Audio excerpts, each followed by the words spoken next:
কি খবৰ চাগে ভাল যাৰ যাৰ বেয়া চলি আছে আপোনালোকৰ দিনবোৰ ভাল হওক। আজি যিহেতু মোৰ পোৱালি আহিলে, আজি পোৱালিৰ 5 নম্বৰ দিন। 5 নম্বৰ দিনত পোৱালিবোৰ কেনেকুৱা হৈ আছে, কি হৈ আছে, সকলো মই দেখাবলৈ চেষ্টা কৰিম। ভিডিঅ'টো লাষ্টলৈকে চাই যাব। যদি চেনেলটো নতুনকৈ চাইছে ছাবস্ক্ৰাইব কৰিবলৈ নাপাহৰিব। তেনে বলক ভিডিঅ'টো আৰম্ভ কৰোঁ। লাষ্টলৈকে চাই যাব, আশা কৰিছোঁ। তেনে বলক ভিডিঅ'টো আৰম্ভ কৰিব। দেখিবলৈ পাইছে আপোনাৰ 5 নম্বৰ দিন। 5 নম্বৰ দিনত ধুনীয়াছে পোৱালিবোৰ দানা পানী খাই আছে, দেখিছে আপোনালোকে। বিশেষকৈ এতিয়া বৰষুণৰ বতৰ, অলপ বৰষুণ দি আছে যে, সেইকাৰণে অলপ মই পালটো উঠাই থৈছোঁ আৰু লাইটবোৰ লগাই থৈছোঁ। লাইটবোৰ দিনত অলপ গৰম পৰিছে, সেইকাৰণে 200 পাৱাৰ লাইট নলগাব। 100 পাৱাৰ বা 60 পাৱাৰ বাল্ব লগালেই হ'ব, নহয় জানো? দেখিবলৈ পাইছে আপোনালোকে। এয়া চাওক, যিহেতু মোৰ 5 নম্বৰ দিন, কালি 4 দিন আছিলে, আজি 5 নম্বৰ দিন, মানে আজি ৰাতি ক'লেহে 5 দিন হ'ব। 5 নম্বৰ দিন চলি আছে, নহয় জানো? দেখিবলৈ পাইছে আপোনালোকে। আপুনি পানী এচিড চাফা কৰাত দিব আৰু আয়ডিনটো দিব, সেইকেইটা দি থাকিলে হ'ব। টেবলেটটো দিব দৰকাৰ নাই, টেবলেটটো 20 দিনৰ পাছতহে দিয়া, নহয় জানো? সেইটোৱে আপোনালোকে পানী চাফা কৰা আৰু আয়ডিনটো দি থাকিব। আৰু 7 নম্বৰ দিনা ভেকচিন আছে, ভেকচিন দিব লাগিব। বিশেষকৈ এতিয়া মই ৰাতিলৈ ভিমাৰেল দি আছোঁ, ভিটামিন। ৰাতিলৈ ভিমাৰেল দিছোঁ আৰু এতিয়া মই বিশেষকৈ কেলচিয়াম লগাই আছোঁ। কেলচিয়াম দৰৱটো লগাই আছোঁ, আপোনালোকে দেখি আছে। কেলচিয়ামটো দেখাম বাৰু কোনটো দিছোঁ, নহয় জানো? দেখিবলৈ দানা পানী ধুনীয়া আছে, খাই আছে। এয়া গ্ৰ'থটো কেনেকুৱা দেখিছে ক'বচোন, মেছেজ কৰি আপোনালোকে। মই এতিয়া দেখাম আপোনাক কেলচিয়াম মই কোনটো দিছোঁ তাহে। কেলচিয়ামটো মানে কি হ'ল, আপোনাৰ এইটো দি আছোঁ, এইটো কেলচিয়াম দিব।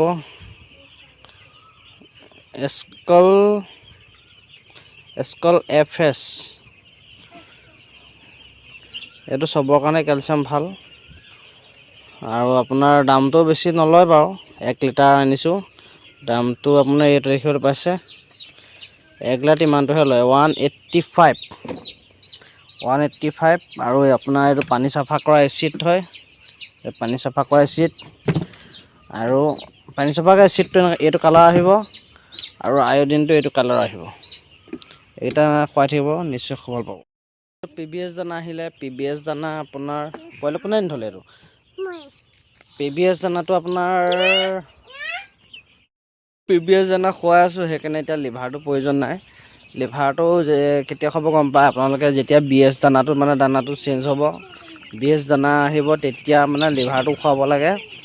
এতিয়া আপোনাৰ বিশেষকৈ PBS দানা চলি আছে যে, লিভাৰটো প্ৰয়োজন নাই। যোনদিনা আপোনাৰ দানাটো চেঞ্জ হ'ব, সেইদিনাৰ পৰাই আপোনালোকে লিভাৰটো লগাব।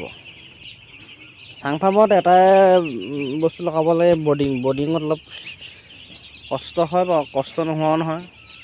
এই বস্তুটো লগাব লাগে, ছাইডৰ এইটো। মাটিত ইমান এৰখনৰ প্ৰয়োজন নাই। এই ছাইডত পালে এইটো একদম বস্তা, ফিডৰ বস্তা কেনেকৈ চিলাই দিছোঁ, এই চিলাই দিবই লাগিব, নহ'লে আৰু বিশেষকৈ প্ৰয়োজন নাই। সদায় চিলিঙি দিলে কি হয়, চিলিঙি ফুটাই দি পাৰ হৈ আহে, আৰু ঠাণ্ডাটো পাব যে, সেইকাৰণে আপোনাৰ গৰম দিনত দৰকাৰ নাই। গৰম দিনত অকল এনেকুৱা নেটটো দিলেও হৈ যাব। ঠাণ্ডা দিনৰ কাৰণে ছাইডৰ এইটো পালটো দিবলগীয়া হৈছে, দেখিবলৈ পাইছে। বিন্দাছ দানা পানী খাই আছে, দেখিছোঁ। মই ফলিয়াটো বিশেষকৈ কি হ'ব, ফলিয়াটো চাং ফাৰ্মত দিবই লাগিব। চাং ফাৰ্মত ফলিয়াটো পোৱালি নিদিলে অলপ প্ৰব্লেম হ'ব। চাং ফাৰ্মত ফলিয়াটো মই বিশেষকৈ আপোনাৰ 10 দিনৰ কাৰণে ৰখাওঁ। যিহেতু ঠেংবোৰ সৰু সৰু নহয় জানো, ঠেংবোৰ মানে কি হ'ল, ফলিয়াত নিদিলে সিহঁতৰ চাঙৰ নেটত মানে এনেকুৱা নেটৰ ফুটাত ভৰিবোৰ সোমাই যাব। ভৰিবোৰ সোমোৱাৰ লগে লগে লেঙেৰা ধেৰ ওলাব। সেইটো কাৰণে মই ডাইৰেক্ট নেটত নিদিওঁ সোনকালে। কিছুমানে 3-4 দিন থৈও দি দিয়ে, দিলেও বেয়া আকৌ। সেইটো সোনকালে দিব নালাগে, মিনিমাম 10 দিন থ'ব লাগে। তলফালে মানে হাৱাটো সোমালে সিহঁতৰ গাত বেয়া, গম পায় নহয়, এইবোৰ নকলেও হ'ব চাগে। আৰু বিশেষকৈ মই 10 দিন থওঁ, 10 দিনৰ পাছতহে আপোনাৰ ফলিয়াটো উঠাই দিওঁ। ফলিয়াটো উঠাই ডাইৰেক্ট চাঙত দি দিওঁ, তেতিয়া ভাল আৰু, নহয় জানো? এই দানা খাই আছে, দেখিছে? বেৰিয়ে খাই ধুনীয়া আছে একদম, দেখিছে নাই? মজা আছে, খাই আছে গোটেই সোপাই দানাটো। দেখিবলৈ পাইছে আপোনালোকে।